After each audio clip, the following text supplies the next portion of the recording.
Thank you all for joining us today. We are here for the USBE May meeting. I am Chairman Moss, the mob boss. If you know, you know.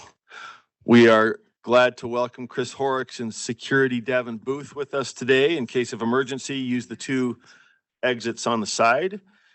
Let's see, opening business. I did not ask a person to give us a pledge. Member Carey, any chance you, or sorry, Sid, did you have a? I was just looking at who was my contact. Would you mind? Thanks, Joe. Allegiance to the flag of the United States of America and to the republic for which it stands, one nation under God, indivisible, with liberty and justice for all. Thank you very much. We have a board member message this morning from board member Straight. Well, unless you want us to come back, do you need a minute? You are on. The floor is yours, sir.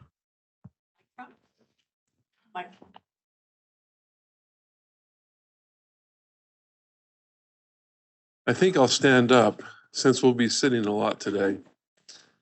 So I did buy many extra copies of this book, and they are sitting over there on the table. You may choose or not choose to take one, whichever is your preference. But if I were to identify my top 5 books, this is one of them, because there's such a great message and a great story here. This is Frederick Douglass. Frederick Douglass was born a slave. His life was such that he was separated from his mother, and she was on a different plantation. And on occasion, after the workday was over, she would walk. She would walk to be with her son. And in order to be back to the fields on time, she would get up in the middle of the night and walk back to her own plantation. About the age of 7, between 7 and 8, because he didn't know his exact birthday, it didn't matter to anyone. He was sent to Maryland, to Baltimore, and there he was a companion to his owner's son. Actually, he was rented out, which is a little bit different than your owner. He'd been rented out, and immediately upon being there,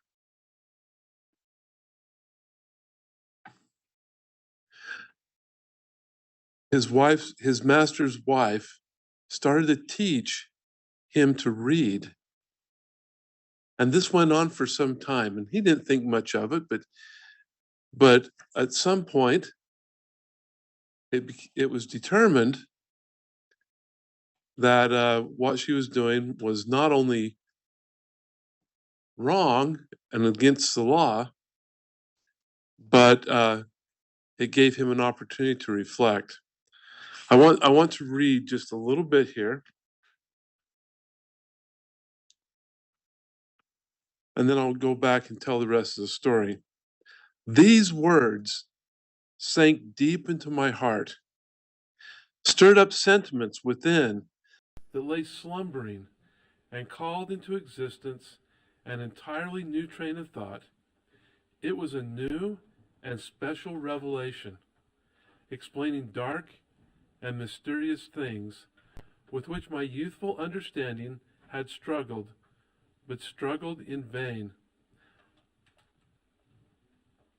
So something so drastic happened to Frederick Douglass that it was, what? These words sank deep into my heart. Think about a time in your life when something has sank deep into your heart. One of those defining moments, those moments when your life is transformed and you have a new understanding of life. So what was this one thing that sank deep into his soul? Here's the answer.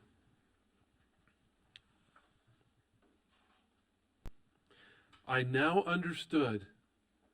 And what did he understand? He understood why, because he heard his master tell his wife why she should not teach him to read. If you teach Frederick to read, there would be no keeping him. It would forever unfit him to be a slave. He would at once become unmanageable and of no value to his master. As to himself, it could do him no good, but a great deal of harm. It would make him discontented and unhappy. Those are the words that sank deep into his heart, because now what did he understand? He understood what it meant to be enslaved, because there's many ways you can be enslaved. Drugs can enslave you. Ignorance can enslave you. And in this case, ignorance was enslaving many, because they didn't know better. Because once you know better, it changes you. An entirely new train of thought. It was a new and special revelation explaining dark and mysterious things with which my youthful understanding had struggled, but struggled in vain. I now understood what had been to me a most perplexing difficulty, to wit, the white man's power to enslave the black man. It was a grand achievement, and I prized it highly. From that moment, this defining moment in the life of young Frederick Douglass, I understood the pathway from slavery to freedom. Because slavery was not only a physical thing, it embodied everything about you. I understood the pathway from slavery to freedom. It was just what I wanted. And I got it at a time when I the least expected it. Now after this, he is so focused on learning to read that when he was given an errand, he would take food, put it in his pockets, and he would do that errand as fast as he could so he could have time to search out free white children, and he would give them food in exchange for a word or a letter. It drove him. And so we all need to search after what makes us free. It's not just a physical thing. Now, many people, when they met Frederick Douglass after he escaped from slavery, did not believe that he could have ever been a slave. Why? Because his vocabulary and his ability to give speeches was so great and so advanced that they thought there's no way that this could be. And so they would often challenge him. But part of that goes back to a book that was compiled in 1787, or was it 97? It's one of those two. I think it's 1797. But it's called the Columbian Orator. And about 15 years ago, I was at Harvard for a week, and they took us into the special collections. And you had to put these white gloves on so you could touch these books that were hundreds of years old. And it had some of those great masterpieces. And one of them was a Columbian Orator. And I remember I picked that up, and I thought, this is the book that Frederick Douglass got a hold of, and he memorized it. He read it over and over, and it put him in a situation where he was extremely educated. So in closing, I know I took longer than I thought I was. I could talk more about this, but we'll pass. I now understood what had been to me a most perplexing difficulty, to wit, the white man's power to enslave the black man. It was a grand achievement, and I prized it highly. From that moment, I understood the pathway from slavery to freedom. It was just what I wanted. And I got it at a time when I the least expected it. Thank you.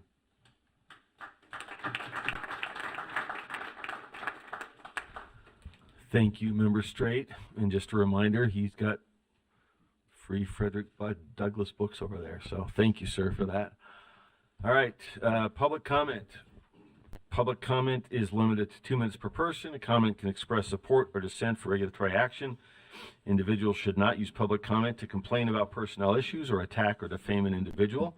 Speaking when making a highly detailed or complex comment should also consider providing a written outline of their words to the board. Please remember that children may hear your comments. Be thoughtful and professional. Keep your comments appropriate for general audience. If you have material with explicit language or content, submit such material in writing to the board at public comments, plural, at schools.utah.gov. Yes, Member Bogus, point of order? I don't think I have. Thank you. Let us do that. I'll have to do it again. What's that? Yeah, I'll do a second version. do a do-over. Thank you. Yeah, I usually defer this to business and then I blow right through it and forget about it. So let's take the roll. Member Bogus. Submit such material in writing to the board at Member Public Comments, plural, at schools. Member Booth. .gov. Yes, Member Bogus, point of order. Member Klein. Are you with us online, Member Klein? Yes, I am here. Okay. Let's see. Member Davis. Here. Vice Chair Earl. Yes. Member Green. Vice Chair Hart. Here. Member Hymas. Member Hymas is excused. Member Carey. Here. Member Lear.